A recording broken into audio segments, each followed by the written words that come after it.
चलिए बेटा, हम डीकम्पोजिशन रिएक्शंस पढ़ रहे थे।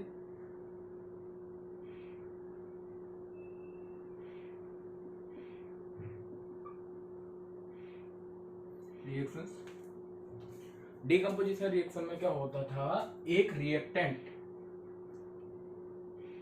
क्या होता था, एक से ज्यादा प्रोडक्ट्स में क्या हो जाता था, ब्रेक हो जाता था। एक रिएक्टेंट एक से ज्यादा प्रोडक्ट्स में क्या हो जाता था, ब्रेक हो जाता था, डिकम्पोज्ड हो जाता था, टूट जाता था। ठीक है, फिर हमने क्या देखा था आगे, प्रीवियस लेक्चर में हमने ये भी डिस्कस किया था, डीकम्पोजिशन रिएक्शन में आपका क्या होता है, तीन टाइप की डीकम्पोजिशन रिएक्शन हो रही थी। Decomposition reaction through heat, energy के बेसिस पे। किसके बेसिस पे बेटा, एनर्जी किस तरीके से लेके ये डिकम्पोज होते हैं उसके बेसिस पे हमने तीन पार्ट में डिवाइड किया था। हीट के बेसिस पे, दूसरा इलेक्ट्रिक करंट के बेसिस पे, अगर एनर्जी इलेक्ट्रिक करंट के फॉर्म में ले रहे हो तो ये इलेक्ट्रोलाइटिक डीकम्पोजिशन कहलाता था, इलेक्ट्रोलाइटिक डीकम्पोजिशन। अगर हीट के फॉर्म में एनर्जी ले रहा है तो थर्मल डीकम्पोजिशन कहलाता था। क्या कहलाता है, थर्मल डीकम्पोजिशन।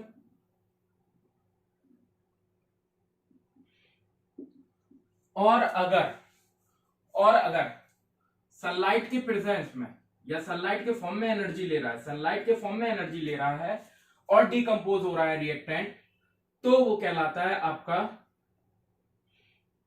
Photochemical decomposition. क्या कहलाता है, फोटोकेमिकल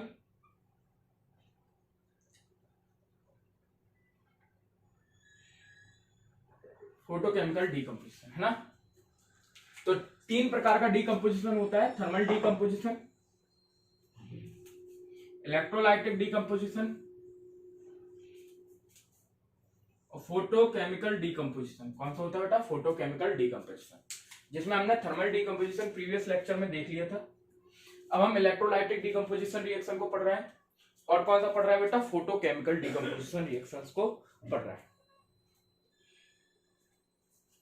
देखते हैं इलेक्ट्रोलाइटिक डीकम्पोजिशन क्या होते हैं। मैंने बताया था आपका ऐसी डीकम्पोजिशन रिएक्शंस जिनमें आपका इलेक्ट्रोलाइटिक डीकम्पोजिशन, हेडिंग बना लेंगे इलेक्ट्रोलाइटिक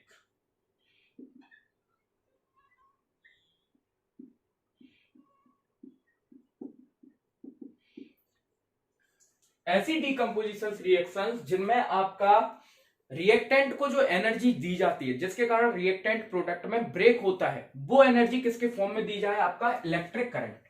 ऐसी डीकम्पोजिशन रिएक्शन जिसमें एनर्जी किसके फॉर्म में दी जाए, इलेक्ट्रिक करंट के फॉर्म में दी जाए। किसके फॉर्म में दी जाए, इलेक्ट्रिक करंट के फॉर्म में।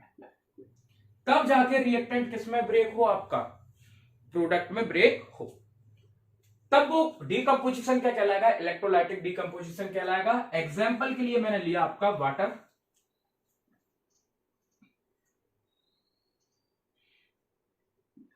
वाटर लिक्विड फॉर्म में था, इस वाटर को मैंने क्या दिया, इलेक्ट्रिक करंट पास किया है। इसमें क्या पास किया मैंने, इलेक्ट्रिक करंट। तो इलेक्ट्रिक करंट पास करने पर ये वाटर क्या हुआ बेटा, 2H2 प्लस O2 गैस में क्या हो गया, ब्रेक हो गया। 2H2 plus O2, 2H2 plus O2 oxygen gas में क्या हो गया, ये आपका ब्रेक हो गया। यहां पर क्या होता है बेटा, एक ये ऑलरेडी गैस।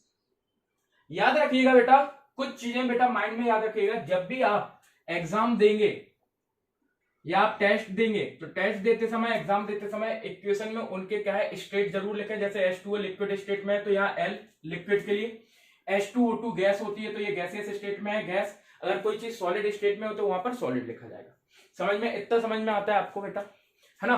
तो ये होती है डीकम्पोजिशन रिएक्शंस। यहां पर क्या है, आपने इस रिएक्टेंट में क्या दिया, एनर्जी दी। किसके फॉर्म में दी, इलेक्ट्रिक करंट के फॉर्म में एनर्जी दी। उस एनर्जी के कारण ये दो पार्टों में डिवाइड हो गया, H2 and O2 गैस में ब्रेक हो गया। ये बने आपका रिएक्टेंट था।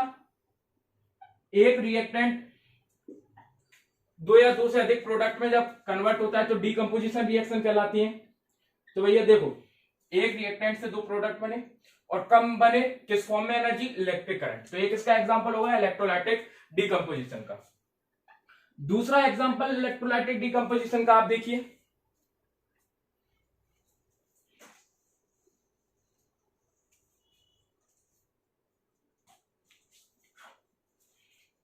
अगर मैं NaCl लूं, मैं क्या लूं NaCl, और उसमें इलेक्ट्रिक करंट पास करूं, NaCl सॉलिड स्टेट में होता है नमक, NaCl किसका फॉर्मूला है सोडियम क्लोराइड, सोडियम क्लोराइड ये लिख देना इसके नीचे, ये नेम लिखना बहुत जरूरी होता है, सोडियम क्लोराइड, फॉर्मूले के बाद उसका नेम लिखना बहुत जरूरी है सोडियम क्लोराइड, और उसकी स्टेट सॉलिड स्टेट में ये कन्वर्ट होगा 2Na solid plus Cl2 gas में, क्लोरीन गैस। जब NaCl में इलेक्ट्रिक करंट पास किया जाता है, जब NaCl में इलेक्ट्रिक करंट पास किया जाता है, जब NaCl में क्या है इलेक्ट्रिक, एक सेकेंड, इसको अपन NaCl का लिक्विड फॉर्म बना लो, क्या बना लो आप लिक्विड फॉर्म, मॉल्टन फॉर्म। जब NaCl आपका मॉल्टन फॉर्म में होता है, लिक्विड फॉर्म में होता है, ये मैंने क्या किया आपका NaCl का लिक्विड फॉर्म बनाया, ठीक है, मॉल्टन फॉर्म में रखा। अब मैं इसमें इलेक्ट्रिक करंट पास कर रहा हूं, अब इसमें क्या कर रहा हूं आपका, इस NaCl के लिक्विड फॉर्म में इलेक्ट्रिक करंट को क्या कर रहा हूं पास कर रहा हूं, तो क्या होगा ये ब्रेक हो जाएगा, ये क्या हो जाएगा ब्रेक हो जाएगा सोडियम और क्लोरीन में, किसमें ब्रेक हो जाएगा सोडियम और क्लोरीन में ब्रेक हो जाएगा। तो ये क्या किया मैंने, NaCl लिक्विड लिया, इसमें इलेक्ट्रिक करंट को पास किया, तो ये Na सोडियम और क्लोरीन गैस में क्या हो गया ब्रेक हो गया, सोडियम और क्लोरीन गैस में क्या हो गया ब्रेक हो गया, ठीक है। तो ये भी याद रखना, ये भी किसका एग्जांपल है, इलेक्ट्रिक करंट पास किया, ये भी एग्जांपल होता है, किसका एग्जांपल होता है ये, it is an example of electrolytic decomposition, it is an example of electrolytic decomposition. तो आप लिखेंगे इलेक्ट्रोलाइटिक डिकम्पोजिशन क्या होता है, देखो आप डेफिनेशन लिखो, the reaction involve the use of electrical energy, the reaction involve the use of electrical energy for the decomposition of the reaction molecules, for the decomposition of the reactant molecules, the reaction involve the use of electrical energy for the decomposition of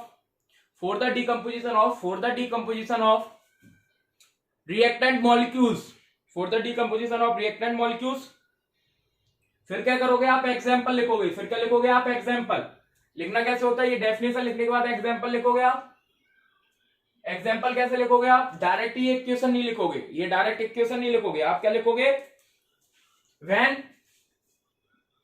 when electric current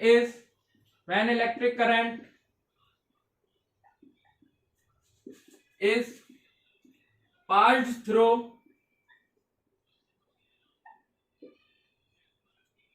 water, when electric current is passed through water, it decomposes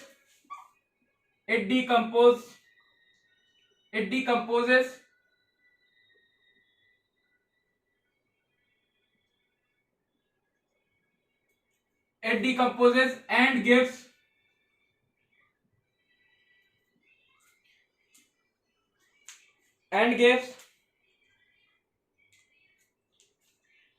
it decomposes to give कर दो, it decomposes to give hydrogen and oxygen, it decomposes to give hydrogen and oxygen. जब भी क्या है H2 gas में electric current को पास किया जाता है तो वो डिकम्पोज होकर क्या देती है H2 and O2, hydrogen and oxygen. Next कैसे लिखोगे example, next when electric current is passed through molten form of NaCl, कैसे लिखोगे आप, when electric current is passed through molten form of NaCl, it decomposes to give sodium and chlorine gas, it decomposes to give sodium and chlorine gas. क्या लिखोगे, when electric current is passed through molten NaCl मतलब कि liquid form में NaCl है ना, liquid form में लोगे आप, याद रखना बेटा इलेक्ट्रिक करंट हमेशा लिक्विड फॉर्म में आप पास करोगे, किस फॉर्म में करोगे लिक्विड फॉर्म में होगा, तब जाके वो क्या होगा सॉलिड वगैरह में क्या होगा, गैस वगैरह में क्या होगा, कन्वर्ट होगा। तो आपने NaCl का लिक्विड फॉर्म लिया, इलेक्ट्रिक करंट को पास किया, तो वो Na और Cl2 प्रोडक्ट में क्या हो गया, ब्रेक हो गया। ठीक है, तो यहां पर ये था आपका इलेक्ट्रोलाइटिक डीकंपोजिशन रिएक्शन। अब आता है थर्ड वाला आपका टाइप इलेक्ट्रोलाइटिक डीकंपोजिशन के बाद क्या क्या चीजें याद रखो। पहली चीज आप याद रखोगे, इलेक्ट्रोलाइटिक डीकंपोजिशन के लिए हमेशा रिएक्टेंट किस फॉर्म में होगा, रिएक्टेंट होगा लिक्विड फॉर्म में। किस फॉर्म में होगा, लिक्विड फॉर्म में, तभी आपका इलेक्ट्रोलाइटिक डीकंपोजिशन होगा। ये याद रखना, नोट है, याद रखना, रिएक्टेंट लिक्विड फॉर्म में होना चाहिए इलेक्ट्रोलाइटिक डीकंपोजिशन के लिए। For electrolytic decomposition reactant should be in the form of liquid. ठीक है, और मॉल्टन लिक्विड फॉर्म बोलूं या फिर इसी लिक्विड को केमिस्ट्री के लैंग्वेज में मॉल्टन फॉर्म भी बोला जाता है। किस कौन सा फॉर्म बोला जाता है, मॉल्टन फॉर्म। मॉल्टन और लिक्विड एक ही फॉर्म होती है। अब देखिए बेटा, जल्दी से देखते हैं हम इसका थर्ड वाला टाइप, फोटोकेमिकल डीकंपोजिशन और फोटोलाइसिस। क्या देखते हैं, फोटोकेमिकल डीकंपोजिशन, फोटोकेमिकल डीकंपोजिशन, और इसी को बोला जाता है फोटोलाइसिस। क्या बोला जाता है, फोटोलाइसिस। क्वेश्चन कभी कभार डायरेक्ट भी आता है, फोटोलाइसिस रिएक्शन क्या है, what do you mean by photolysis reaction. ठीक है, ये भी क्वेश्चन आता है डायरेक्ट, है ना, डायरेक्ट क्वेश्चन पूछा जाता है, बहुत कम बार आता है लेकिन आ जाता है ना। तो लिखिए बेटा, इसकी डेफिनेशन क्या होगा। अब क्या होगा, जैसे हमने देखा थर्मल डीकंपोजिशन के लिए, थर्मल डीकंपोजिशन के लिए एनर्जी किस फॉर्म में चाहिए थी, हीट के फॉर्म में, हीट के फॉर्म में चाहिए थी। दूसरा, इलेक्ट्रोलाइटिक डीकंपोजिशन के लिए एनर्जी किस फॉर्म में चाहिए थी, इलेक्ट्रिक करंट के फॉर्म में।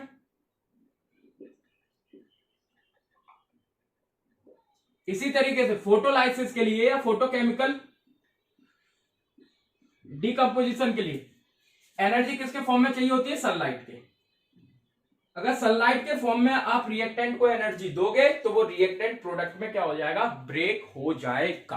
तो ये जो डीकंपोजिशन होगा रिएक्टेंट का प्रोडक्ट में वो क्या कहलाएगा, फोटोलाइसिस। अगर ये यहां पर किसके प्रेजेंस में हो रहा है, सनलाइट, या एनर्जी किसके फॉर्म में ले रहा है, वो सनलाइट। लिखिए आप डेफिनेशन लिखिए, these reaction involve the use of light energy for the decomposition of reactant. These reactions involve the use of light, these reactions involve the use of light, these reactions involve the use of light,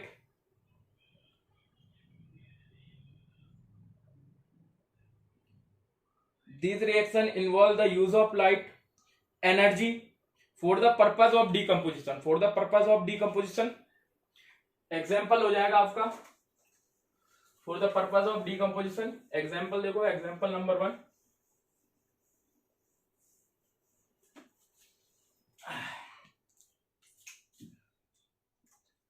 जब भी आप silver chloride को, van silver chloride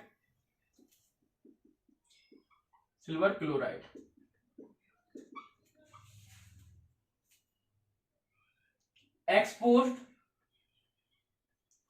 मतलब खुला छोड़ना। जब भी silver chloride को सनलाइट के प्रेजेंस में खुला छोड़ा जाता है, when silver chloride exposed in the presence of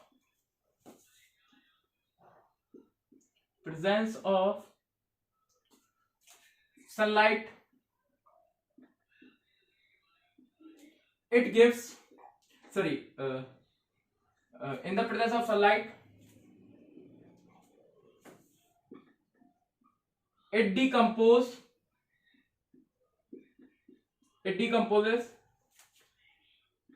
reactant into silver metal. वो सिल्वर क्लोराइड को किसमें कन्वर्ट कर देता है, सिल्वर मेटल में, एंड क्लोरीन गैस।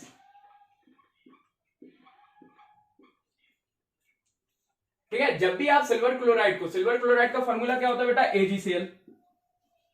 AgCl। देखो रिएक्शन कैसे बनाओगे, सिल्वर क्लोराइड को अपने सनलाइट के प्रेजेंस में, तो यहां पर क्या है, सनलाइट के प्रेजेंस में रिएक्शन हो रही, किसके प्रेजेंस में हो रही, सनलाइट। सनलाइट की जगह आप HNO भी लिख सकते हो, क्या लिख सकते हो आप, HNO। ये ऐसा सिंबल भी नहीं है, ये थोड़ा सा तिरछा है इस तरीके से, ठीक है, HNO बोला जाता है। इसके प्रेजेंस में रिएक्शन होती है, तो ये किसमें कन्वर्ट होता है, रिएक्शन अभी मैं बताता हूं कैसे बनाई जाती है। सिल्वर क्लोराइड था, ये क्या देता है, मेटल देता है, सिल्वर मेटल Ag+2, ठीक है। अब यहां पर जो चार्ज होगा वही क्लोरीन के साथ आएगा, Cl2 आएगा क्लोरीन के साथ, समझ रहा है। अगर क्लोरीन 2 है तो यहां पर इक्वेशन में किसका इंटू करना पड़ेगा, 2 पे। एक चीज याद रखना बेटा, सिल्वर पे +2 चार्ज होता है, सिल्वर पे कौन सा चार्ज होता है, +2। आप रिएक्शन में देख के आए हो, AgCl है, अगर सिल्वर पे +2 है तो ये किस में ब्रेक होगा, इसका ऊपर वाला नीचे आएगा,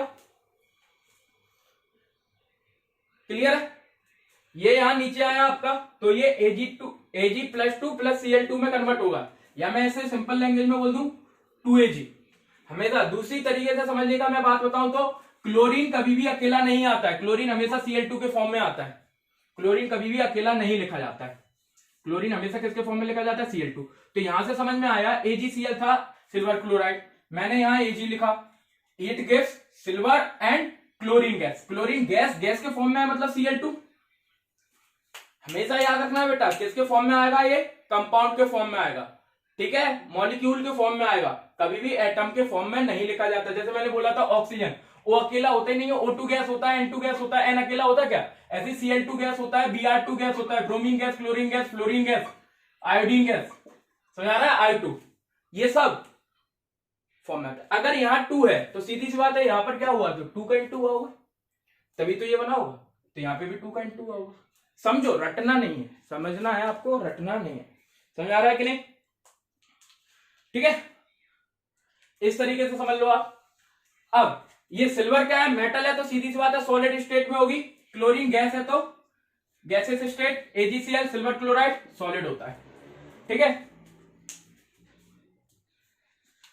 दूसरी चीज आपको क्या करना है, यहां पर इसके नीचे नेम लिखना होता है, ये क्या है, AgCl किसका फॉर्मूला होता है, सिल्वर क्लोराइड का, ये जरूर लिखें, ये जरूर लिखें, silver chloride, silver metal, chlorine gas, ये लिखना थोड़ा जरूरी होता है, ये जो मैं हिंदी में इंग्लिश में लिख रहा हूं ना, ये लिखना बहुत जरूरी होता है, नेमिंग, ठीक है, जल्दी टीप लो।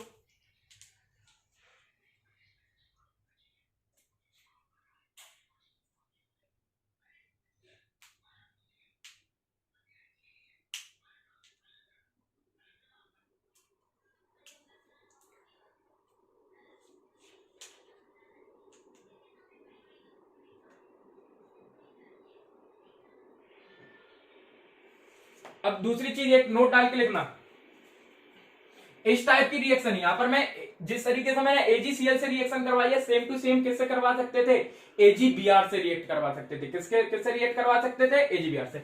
इसका यूज होता है, लिखो दिस, नोट डाल के लिख लेना, this type of reactions, this type of reactions is used for white and black photography. पहले व्हाइट एंड ब्लैक फोटो निकलती थी, व्हाइट एंड ब्लैक फोटो इसी तरीके से होती थी, white and black photography, white and black photography में इनका यूज होता है, ठीक है, व्हाइट एंड ब्लैक फोटोग्राफी याद रखना। यहां सेम टू सेम रिएक्शन में मैं AgCl की जगह AgBr भी ले सकता हूं, तो यहां पर ब्रोमीन गैस निकलेगी, Br2, पूरी रिएक्शन सेम रहेगी, समझ में आ रहा है कि नहीं, इतना समझ में आता है बेटा।